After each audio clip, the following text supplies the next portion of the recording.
Hello and welcome to Home Life for Extraordinary Impact. My name is Matt Barrios. I'm a husband, dad, researcher, and writer, and I'm doing global research on people's homes. I'm interviewing experts and everyday people all around the world to help you understand what does it look like for you to set up your home so that it's a place of meaningful personal growth, ongoing connection with the people that you love, and also sets you up to make a great impact in the world around you. That's what I'm doing, and for it, I get to talk to some really, really fun and interesting people. And today, I get to talk to Tova. And Tova and I connected a while back, and we just hit it off. I just love her energy, and she's currently based in Israel, and we got to chat a lot about that before, and I'm excited to now do it on a recording. So thank you, Tova, for coming on. Oh, thanks for having me. I'm so excited to be here.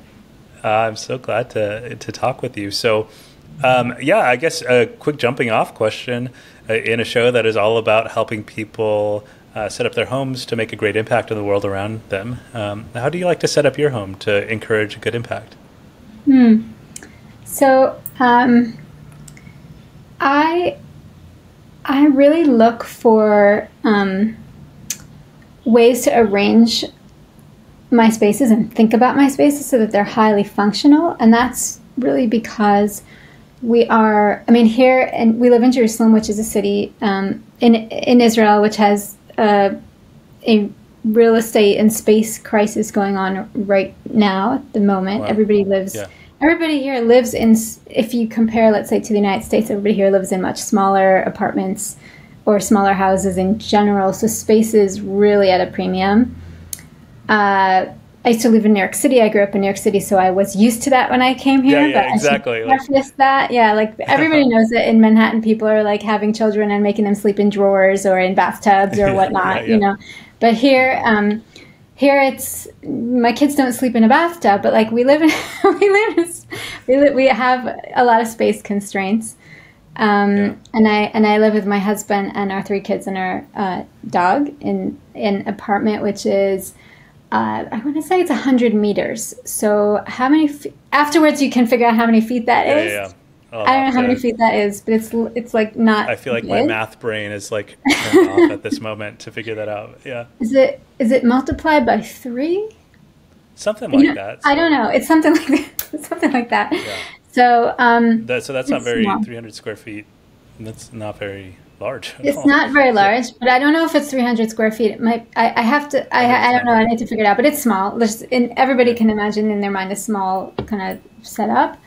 Yeah. And so it really forces you to, it forces you to think very critically about like every little meter, right? Like every little meter, like what goes in there, and like what is the function of each kind of zone at any given time. So like we have, 2 working parents who sometimes work from home, right? So we have a spare room that's also a guest room that has a table here that I'm working on. And then we also have a little fold-out table that if you need to use the other bedroom to work, you fold out the table and then you kind of like set up yourself in that room as well. So it kind of enables everybody to do what they need. And in addition to that, like we've squeezed in 1 desk for each child, even if it's small. That also kind of helps kind of like make the place functional for like each person that needs it to function. Yeah. And I really look at things as like I don't like I look at Pinterest and then purposely forget all about it because I found from living in different places that like if you have a design sense and you really want things to look nice, that's one thing. But then once it comes to the actual proportions of your home, like some certain things just don't work out.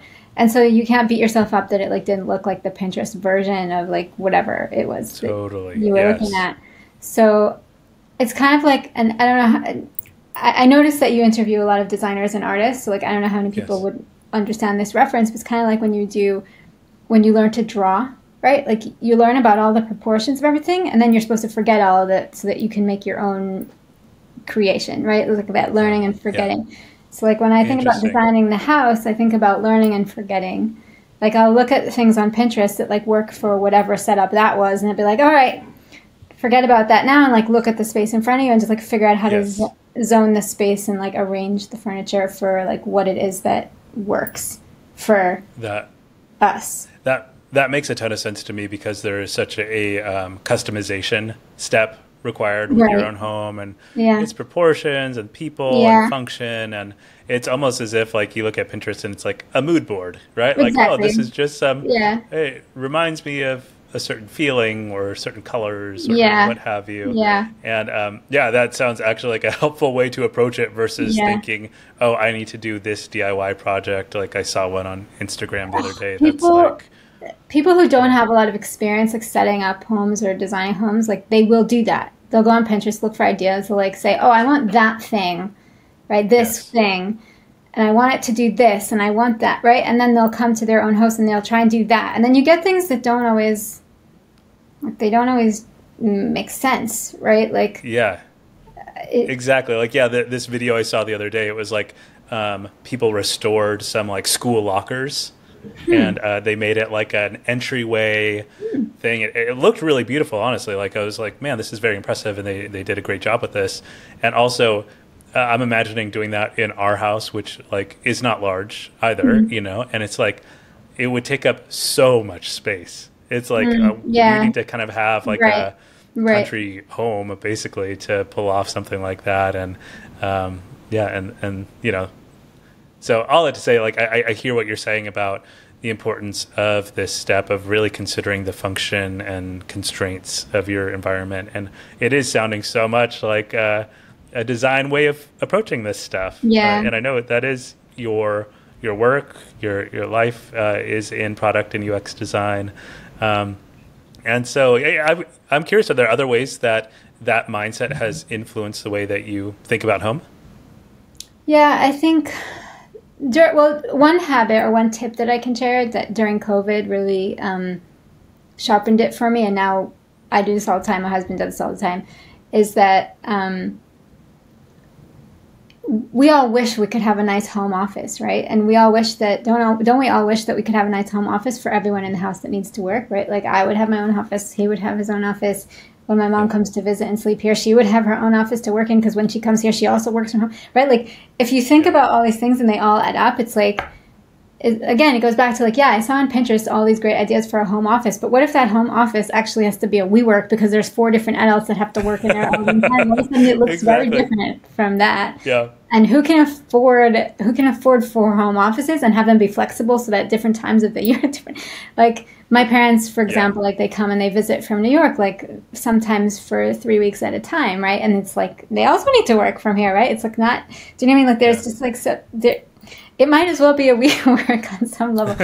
So the solution that I have to that is that my backpack, and my husband has also, my backpack is my mobile office, right? So like I don't have a desk that always sits out with all the stuff on it that then I sit down at when I want to work.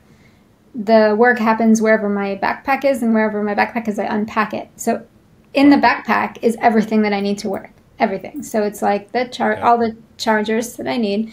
It's the computer, the mouse, the earbuds. I don't know, like a phone charge, like basically everything. Like if I in 3 seconds had to go up from here and go, go somewhere else and set up shop there to work. So like it's all there, right? And if my husband needs Yeah. to work at home versus go and work at work, put it on the thing, he goes to the office and he unpacks it there. And so that means Yeah. that right now I can be working at this Interesting. desk. And then at the end of the day, when I need to sleep and turn my mind off, all the stuff goes away. And so, Yes. like whoever's sleeping in this room doesn't need to look at my open computer or my mouse or mouse pad or whatever it is. Interesting. Yeah. And it's all gone, right? So like when somebody's not working, there's no trace of it. So Wow. your mind can relax. Or if Yeah. somebody Yeah. needs to use the counter, they can use the counter today because there isn't space here. Like that kind of like hot desk kind of Uh-huh. mentality. It's Yeah. really helpful, I find, like for like for a family type of busy family type of thing. Yes. And I think it seems to solve so many problems all in one kind of Yeah, solution where you need the mobility, you need the ability to detach from work and kind of put it right. away and out of sight. You need to be able to like kind of jump from space to space within the Yeah. house Yeah. as well as take it to a cafe or something, right? Like, Exactly. yeah, that sounds like such a really smart way of doing it. Like your backpack as your mobile office. Yeah, the backpack is the That's really office, cool. not the real estate, right? Like Yes. this area is it's a nice place to sit, but it's not the office. And that's really important because anybody who has a home life scenario where they have to sleep near where they work, right? That Yes. is, it's important to be able to put it away, right? And this applies, obviously, we're talking about people who work from a computer, right? Like if I was, do you know what I mean? Right. Like if I wasn't working from if I wasn't working from a computer, if I was like a jeweler, for example, then I would need, like dedicated space for machinery. But like as long as you don't have machinery, then it worked. Or if your machinery is very small, it also works, Yeah, I suppose so, huh? right? Yeah. Um, so yeah, with that caveat, yeah. I would love the to know what the jeweler's mobile office in a backpack would look like. Well, I don't know It's a what their funny thought. backpack would look like because you need, I mean, I did a bunch of jewelry making in the past, but you need kind of equipment that even if it's small, it's sort of heavy. So like I have seen jeweler studios that are very small, like the size of like a, I don't know, 2 meter by 3 meter room, right? Or 2 meter Yeah. by 2 meter room. You can have a whole jewelry making studio in there. But if you tried to pack it all into one bag, it might be a little heavy. But yeah, I mean, space is you know, space being at a premium is not a bad thing. You know what I mean? Yeah. Like Yeah. it's not necessarily bad. It keeps you light, keeps you Yes. mobile.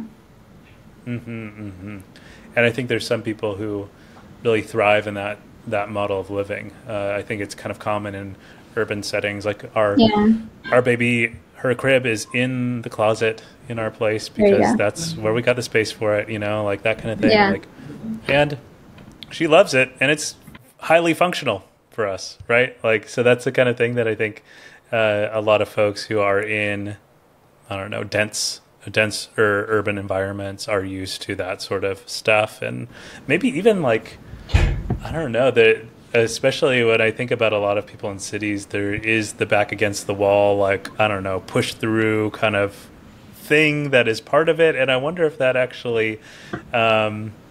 I don't know. This is just like a random thought, but actually, the space premium, the kind of limitations that breed creativity, that sort of thing, like, is actually the environment that helps shape that mindset. Interesting. Yeah, fascinating. Well, I'll figure that out, put a pin in that, and see if that's actually true or not. But I don't know. It's interesting to think about. I also think it's important just as a skill because more and more people will continue to live in cities, and cities are projected over the next 50 years to get more and more crowded. Like yeah, you and I, like our grandchildren, will live in spaces that our grandparents would have considered probably very tiny or, yeah, we'll have to make them much more multifunctional. That's the projection, right? So like that is yeah, the reality. Maybe not in certain places in the United States, which are already today like underpopulated, right? Like they might not get there soon, but it is yeah. kind of where the world is going. So Yeah. Gosh, it'll be so interesting to yeah, watch. And then if internet connectivity is everywhere, then will people just want to go like be on a exactly. beach in Yeah, some remote part of the world that nobody usually goes to, right? Like, yeah, yeah, it's so yeah, fascinating to get to yeah. watch. Um, Yeah, it's so so interesting because it's social, right? It's the space, yes, the physical space and the social space is an interesting way to think about your life, right? Like, you know, being on that beach with a ton of space to sit with your laptop versus, hopping from country to country, right? Like, it's interesting to think about how our social lives and our spatial lives interact and what are the different kind of zones and functions of each of them on that level and which of those bring us joy and what parts of them bring us joy and like what are the things we can do to nurture both of those types of things. So oh, it's that's an cool. interesting question. I'm interested in that for you. So, social life and a physical space, how do those collide for you, and what does it look like to set it up for joy as you're describing? Yeah.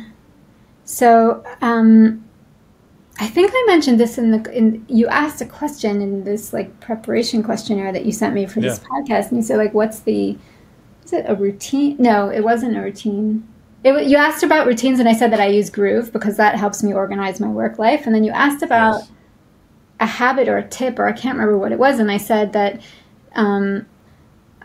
it's the weekly Sabbath, because the Sabbath or Shabbat, if in the pronunciation that we use, it's when the space becomes devoid of the work week. Like you turn off the work week completely. It's like an unplugging from all of your, work stuff. And then it's plugging into more social interactions. So excuse my dog and my son yelling at the dog. Sorry. Yeah, close quarters, with a pup too. Yeah, so there funny. You go. Yeah, real noise. I won't mute it. The viewers can hear. So, and then another proof child that screaming at she the other, is actually living this life she's describing, right? Yeah, it's real. Yeah, It is. So on Saturdays, essentially what is happening is that the same rooms that during the week, like I'm working at this table, my husband's working at that table, now the backpacks are packed, everything that's work supplies is away, hidden, essentially. Like the backpacks are over there in the corner, no one's looking at them. All the phones are away and turned off, and we don't use them. And we are, having lunch or dinner together, either just as a family or with our neighbors, and walking the dog or reading books. And it's like a cycle, right? So if you are in the habit of doing that every week, right, you really do learn to take all of the things in your space that signify your work life and just like pack them up and put them away. And now my head is somewhere else. And it gives me a number of things, right? It gives me an identity that is social and spatial and satisfying outside of work, right? Like, I think a lot of people have trouble unplugging because it's not just about the unplugging, or sometimes it's not even just about an addiction to a screen. It's about where's my identity gone when I don't have all of that. I see. This is I have a whole self when I'm not on my digital devices, right? That's like a whole other life. Socially, spatially, mentally, emotionally.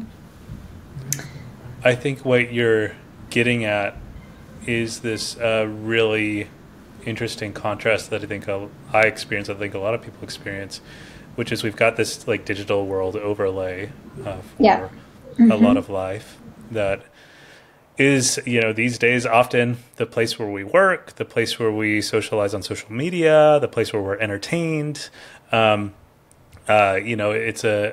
It's almost all interfaced through screens, sometimes through headphones, right?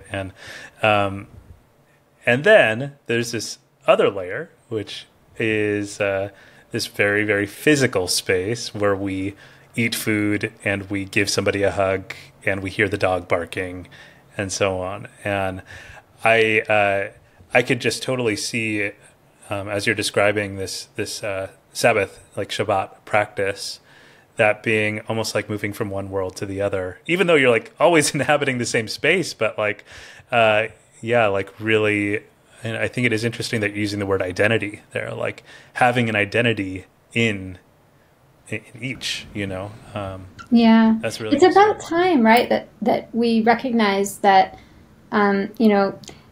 there's been so much said about each person's online presence, each person's online identity, right? As if that was either your only one or your reflection of your only one, or that's where it's happening, right? But it's even if you're authentic on there, and even if you're not like performative, distilling your whole identity to just being online, I don't think is like the healthiest. I don't think it's the healthiest practice, and I'm sure that a lot of your, clients or listeners or whatever would agree with that. That's why they're putting effort into their homes and their spaces. Yeah.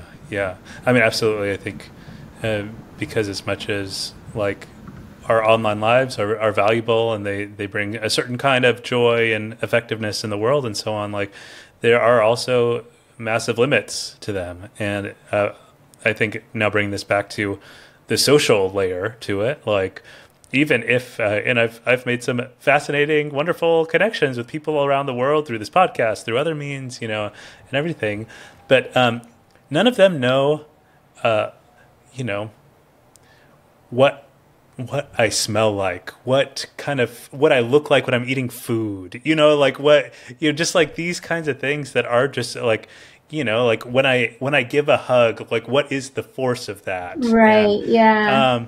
all of these things Touch that and are just smell. so, yeah, very Yeah. sensory and physical. And Yeah. yeah. I was going to say that like Groove gets pretty close because we show up there with messy hair and people show up in their, you know, Totally. pajama. I'll preface it just for the readers, the listeners. It's like it's a virtual co-working space where you come and each work session is an hour, which is off camera and off audio. But at the beginning, there's a few minutes on video chat, and at the end, there's a few minutes on video chat. And people really show up real.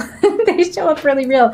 Like Yeah. it's a place where, and I'm very grateful to, you know, to my co-founders and team that, you know, we've been able to craft the community in this way, because I wouldn't have it any other way, right? Like I wouldn't want Yeah. to show up to a place where I have to perform, and I want to show up to a place where people are going to accept me, and I want to show up to a place where I can, you know, be myself without kind of extra kind of effort that it takes to be yourself on social media. Yeah. And you know, that means that aside from things like hugs, right, and aside from things like smell, you do kind of you do really show up, and you're like, I eat, people eat, right? Like we're drinking Yeah. stuff. If it's, you know, if it's really early in the morning, or these bags under their eyes, and like no one minds, and it's Totally. fine. And like people are in, sometimes, you know, they're doing their hair, right, like in the thing, and it's like, I think it's, Yeah. for me, like the most important part about all of that is to do with this idea that, like, I think that for too long, everybody in the working world has felt this pressure to like leave certain parts of themselves at home, right? And then you show up to work just with the parts that are the most polished. They seem the most productive. They seem the most accomplished. They seem the most, you know, like you always have to know what you're doing at all times. You have to be performative with this like smile and everything. And I think that that's a, you know, the fact that we have to spend so much of our day with that kind of mask on is not a good thing. And I don't want my work environment or my social life to be like that. And so Groove, which is a social work environment, right? Like it's a co-working space. It's also social, and it's also about productivity. You know, I wouldn't want it to be like that. So it's important for me to be designing so that people feel comfortable showing up as themselves, or, you know, showing up if their background is not perfect. There aren't any virtual backgrounds. You can't. Yeah. That's so cool. Yeah, sorry about that. I love the mindfulness of the design, and the sort of the design of it, even like not allowing fake backgrounds, and how much that translates to the sort of culture and community that is established through these sort of design choices. I as a person who's used Groove, like I think it's a really cool to hear like the backdrop of thought that went into what is the sort of productive online community that we want to create. And I guess just in case people don't know it, it's worth like checking out groove.oo, I think it is the website. Yeah. And I'll send a personal invite link as well. Like if I share my personal invite link, then whoever uses that link, they'll be connected to me, so we can co-work together. So like I'll give you that link as well. I need to co-work with you real bad. Yeah, we do.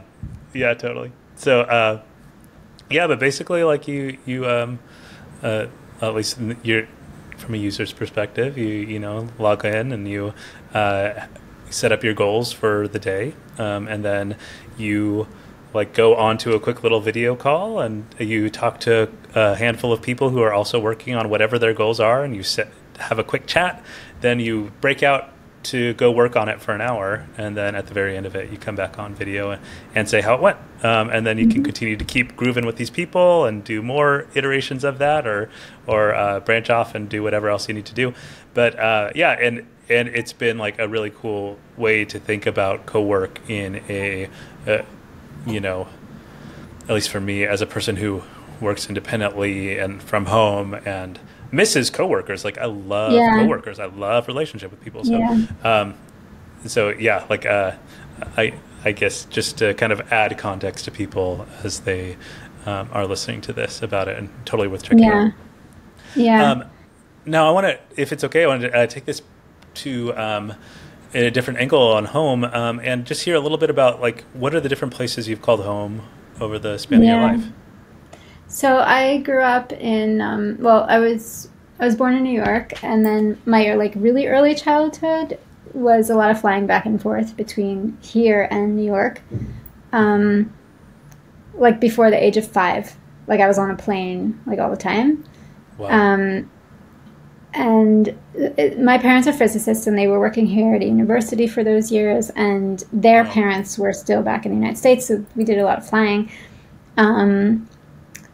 And so as a child, obviously that affects your perception of like you, right? Like your home isn't necessarily your house. It's like the people that you're around. It's the people that you're with. It's like, you know, home maybe is a season, right? Like you associate home with many things, but not necessarily your own room or your own bed or like all these things. There was a time when my parents decided not to live in Israel anymore, to go back and permanently live in New York, where it's all like my mom's an immigrant herself. Like she's from Romania. She came with her family to Brooklyn, and so she has an idea of home, obviously, that's based on the immigrant experience. And so we made this transition where when I was younger, we moved from here to living with my grandparents in Brooklyn for a few years. And there, for a time, we were all of us sleeping in one room because of the space and the layout, and because we were little kids and we didn't want to sleep somewhere else. And it was just like to kind of like think of an extended family living all together, grandparents, parents, young children. There weren't any dogs or cats involved, right? But like it's traditional, you know, like family kind of like structure, right? Where I didn't have my own room for a while. And then we moved out to Long Island where I had my own room and my siblings had my own room. And I remember the first night that we slept there, my siblings and I were so not used to that structure that we just all slept in one room. We would just put 3 mattresses in one room and slept in the same room because we were like, well, what do we do with all these rooms? What are we doing? Like, that's so funny. You're not used to it. You're not even like, oh, finally I get to have my own room. No, you're just like, what? This is weird. This is weird that I have my own room. Like, why wouldn't I want to sleep in the same room as my siblings? Yeah, exactly. Yeah. So it was a different kind of transition, right? Moving from the city to a suburb where now you have more space and you can kind of branch out. And I remember I started using the table in that room to set up like an mini art studio, right? Like I had this thing on the wall that I could put cardboard up and draw on, you know, like an easel, but attached to the wall. And I had a kind of table where I could spread out a big piece of paper. And I learned to spread out. Like when you have, like, right? Like when you have more space, you learn to spread out.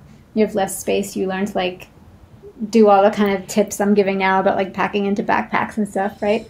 Yeah. So it, you know, like the environment affects kind of like your the skills you acquire, your mindset, like and how you use space and all of it. Yeah, exactly. So that was interesting as a transition from like the city to the suburbs. And then of course after a few years I moved back to Brooklyn and then to Manhattan, so more urban living after that.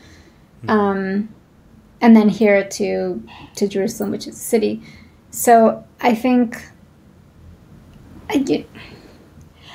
of home more as the people than the place.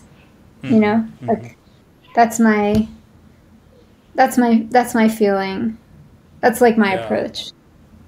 And when you think of people, is that primarily family? Is it Yeah. neighbors? Is it, yeah, Yeah. family? Yeah. It's really family and neighbors. Mm. Um, it, it's family, neighbors, now pets. Um, and it's, it's those relationships where you feel safe, I think, and Yeah. that constitutes your home. It's also the taste of certain foods, right? Like the different Yeah. areas that I've lived in, whether it's the lemon tree, like before we moved to this apartment, we were in a different apartment for 7 years, and the lemon trees downstairs that I would pick the lemons and pickle them and like preserve them like in salt and like use that and stuff. And so that's like a Yeah. taste I associate with that home. Um, Wow. Yeah. Yeah. Yeah. like I have tastes that I associate with like in the neighborhood in Brooklyn where I lived with my grandparents during that time. We lived there, the whole family have a lot of tastes associated with that neighborhood, and it factors in my artwork, which is a lot about memories and food, because that takes me back to a specific time and place. And home is also about the things that people cooked for you, right? So I had one American grandmother and one Romanian grandmother, and so my memories of my American grandmother's home, it smells like lasagna, like that, like home has that smell, and my Romanian grandmother, like that home smells like chicken soup, like chicken noodle soup, like an old Yeah. style chicken noodle soup.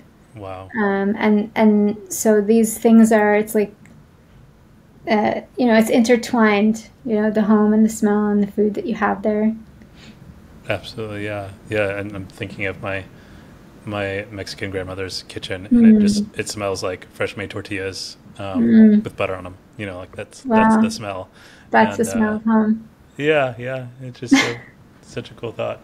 And I think totally worth like thinking about an angle that I haven't explored, which is like very much the relationship between food, because like we describe food in ways that use the word home often, like Yeah. homemade, Mm-hmm. a home cooked meal, right? Like, Exactly. Yeah. and I think there is certainly this big connection between our conception of home and the food we eat, or Yeah. even Or who's the cooking sense it. memories. Yeah. Yeah, yeah. If you were to, have somebody over for a meal and you want to serve up like a homemade, home cooked thing, what's the recipe that comes to mind? Oh, I can give you the recipe from this past Saturday. Not the recipe, the menu from this past Saturday. Oh, cool. Okay, so this past Saturday we had over a really lovely family that lives in the neighborhood. It's somebody that my husband went to school with in England. My husband's British, so he went to school with her. It's a couple with 4 children. He went to school with her in England, lost touch for like 20 years, and then reconnected after we moved here, and they moved here. Yeah. Cool. So this is a really sweet family. We hadn't seen them in a really long time. I wanted to like have it be really nice. Also, my dad was visiting from New York, so it was like a whole crowd. This is like 13 people all together. Oh, and my mother-in-law was over as well. So Great. 13 people. Yeah, that's something Wow. like 13 people. And a dog. Yeah. And a dog, yeah. So what did we have? We had I had just, this is also like my most favorite recent tip. I ordered new Corelle dishes on Amazon. I don't know how we all feel morally about Amazon, ethically about Amazon right now, but I ordered some Corelle dishes on Amazon, and they arrived just in time for this meal, so I was really pleased. They have like a Spanish kind of tile print on them. Anyway, so the meal was cold carrot soup, kind of like a vichyssoise, but more spicy. It was cold salmon with dill. Those were the kind of like appetizers. And then we had a meze spread of like salads. So what did I make? I made like spicy eggplant and paprika. I made sometimes I make hummus, and that is like nice, but in this meal I didn't because one of the kids was allergic that was over. And I made a green salad. I made a cauliflower salad with Greek yogurt and roasted onions. And I had what else did I have? I had those salads. I had some other just salads that I had made with stuff that was around. And then for the main course, we had a sweet potato quiche. Yeah. and lasagna, which is really nice. I was like spending the morning making lasagna, make the sauce, and then put it all together in the oven. And we had, I don't know, I think maybe a green thing with it. Some green roasted vegetable. I can't remember what we had with that. Mm-hmm. As you're describing this, my mouth is watering, and I'm just I like, don't oh my remember. There gosh. was like too many things for me to remember Sounds so that we good. had. I just like Yeah, that's quite the spread. emptied the That fridge, sounds incredible. and then we had apple spice muffins for dessert, and I want to say honeydew melon, and then these like nice kind of ice pops that my husband bought for the kids that were like peach flavored. So cool. Yeah, and then tea and coffee, obviously. That sounds so delightful and delicious to get to have that kind of feast with like a big group of people at home. Yeah, And it was fun. yeah, yeah. And it sounds like, so that was on Saturday, you said, so it's part of your like Shabbat practice, like to be able to have this space Yeah, to like, yeah, get a good meal together like that and yeah, so on. And that's so yeah. cool. Yeah, I mean, you don't really even need that much space. Like, people have the expectation when you invite them that they might have to crowd together, which I think is maybe Oh, something that I should, like, kind of give as a tip to, like, let's say people who are living in the United States and they have a lot more space. And sometimes I've had friends that are like, oh, I can't have people over. I don't have enough space. I can't have people over. Like, there isn't enough space at the table. But I think once you do it, like, it's just people realize how much fun it is to crowd together and kind of like eat yeah. together, even if somebody has to sit on a stool or sit with the food on their lap, or sometimes the kids kind of sit, like, you can like put out a little thing for them at the kitchen counter or the couch or whatever, and they don't have to sit with the adults at the table, and then they like it because it's fun to be by themselves. When the Yeah. little kids, not the big kids, obviously the big kids get insulted if you do that, but Sure. I think kind of like it took me a while at least to like let down my expectations of like everybody has to have enough space, enough, like room to breathe and whatever. It's just more fun sometimes to have a crowded house than a spacious house in some regards.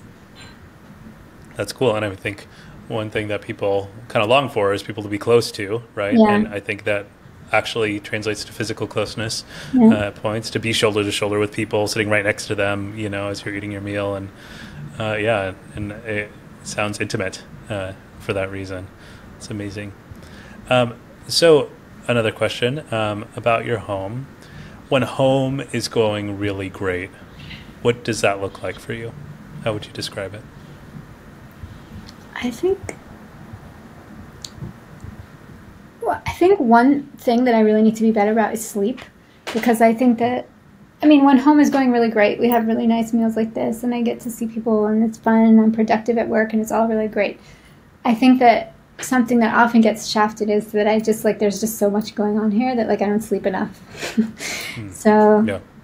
if there's anything that, like, I have to, pay more attention to, or that I am paying attention to but it's difficult to fix, is just, like, maybe turning everything off earlier in the nighttime. So that I will have a better day the next day, Sure. So I guess I'm just reminding myself as you're asking the question, it's like that's something I have to be better about. So part of like home going well for you in a way that helps you, it does look like powering down the screens and devices, and lighting the candle and what have you, like at night instead.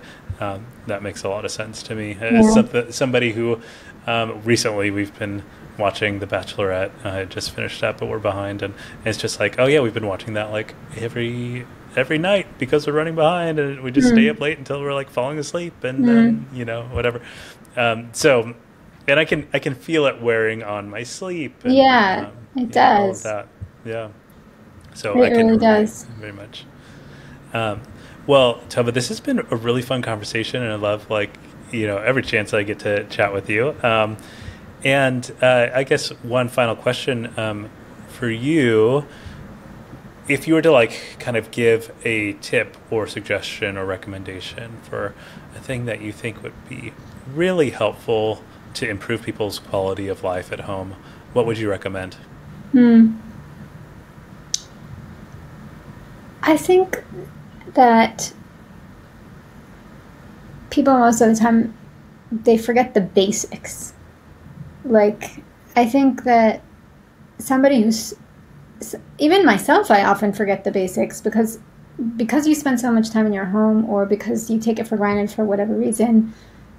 It's like, to use like a design term, right? Like banner blindness, right? That's like, banner blindness is like when you look at, like, you know, you're looking at a website, you're looking at a screen, and there's always an ad in the same place. And so because you see the ad in the same place, after a while you don't see any ads. You just kind of blank it out. Yes. So I think a lot of our homes are like that, myself included, that like you're so used to doing something the same way that you never think about it doing it differently, or you're so used to taking it for granted because you've lived in there for so long that you just never think about changing something, or it's not even that you don't even think about changes. It's like in your home sometimes we're prone to take something so for granted to the level where like we're not even conscious of what we're doing anymore.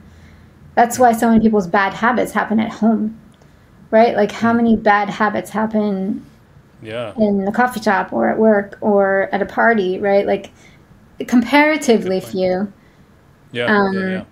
And it's like, it's because people are at home or like going into autopilot. And for me, I think that the most basic thing that people can do at home is just to start appreciating it more for whatever it is that you have. And like, you know, taking the time to just look critically rather than just crashing there, right? Like coming home and crash, but like maybe come home and just be a little bit of more consciousness around like, you know, why am I crashing? What am I really looking for to get out of here when I walk in the door? Like, what is really going on when I feel like I need to open the fridge 50 times? Or what is really going on when I can't fall asleep? Or what is really, like, what am I really doing here, right? Like, people have these thoughts when they go to an office or they go to a library or they go to visit their friends. They're hyper aware of their surroundings. They're like, oh, what is this? What am I looking at? What am I doing? But at home, you never have those things, and it like sets sometimes people up for either bad habits or just you know, stupid habits, or not being able to know where to put stuff or what to do in the place. And, you know, and that's I think that is better advice to give than, you know, to somebody who's looking than to be like, oh, look for design inspiration, or, you know what I mean? Sure. That kind of stuff. Yeah, let your home be unfamiliar to you again, right. You know, and like get to know it and get to know yourself in it. Right. I think that's such a great, like a shift of perspective that I think a person could take. And I'm going to have to try that out, have a conversation with my wife about that, because that sounds really handy to think, oh, not like, oh, we've got this house, we know how it works. Like it's all Imagine automatic. You just moved in. What's that? Imagine you just moved in. Yeah. That's a good way to do it. Oh, imagine you just... Oh, that's a great thought project for anybody for their home. Right. I love it. Well, thank you, Tova, for that insight and the many other things that you shared with us. So would you tell us a little bit about, just as we're kind of finally wrapping up here, the sort of things that you're working on these days and how people could be connected to you if they want to stay in touch? Yeah, it's really simple. Come and co-work with me. We spoke a little bit about Groove earlier, and you explained what it is. It's a, you know, instead of going to like a WeWork, or, you know, even at a WeWork, or days when you don't go to a co-working space, or really anybody who works from home for any length of time, it's helpful to be able to have extra accountability or social interactions that keep you productive. So you go on the app and you join or start a co-working session that lasts an hour, and you just get that extra push from other people, and you just get a lot more done that way. And so I would invite anyone to come and co-work with me. I'll give my personal link. You can post it in the show notes, and yeah, I'd love to see you around. That'd be amazing. Well, I'll make sure to include a link to that in the companion blog post for this episode. You can find it in the show notes. And thank you, Tova, for being such an awesome guest. I always love any chance I get to chat with you. This was so fun. Thank you so much for having me. And this is such a great topic. And I think you're one of the people who really speaks about it in depth. So I really appreciate having the chance to have this exploration. Thank you. I appreciate that. I enjoy doing the work. It's like, it means a lot to me to consider home and do it in a way that will help other people really meaningfully consider their homes as well. So, thank you for coming on. And thank you, everybody, for listening. This has been another episode of Home Life for Extraordinary Impact. I hope you enjoyed it. And until next time. Thanks for listening to Home Life for Extraordinary Impact. I hope you enjoyed listening as much as I enjoyed putting it together for you. Please take a moment to rate it, like it, and subscribe wherever you have listened or watched. Home Life for Extraordinary Impact is a project of Homelife Design Lab. Go to homelifedesignlab.com to sign up for the newsletter or to follow the Instagram. Thanks.